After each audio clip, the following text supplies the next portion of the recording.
Hello everyone. Welcome to Online Help Guide channel. Today, in this video, we are going to show you how to add sounds to TikTok favorites section. So let's start. First, unlock your mobile phone and open the TikTok app.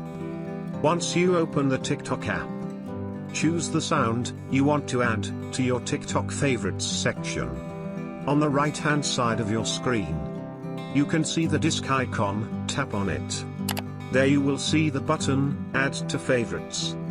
Tap on it.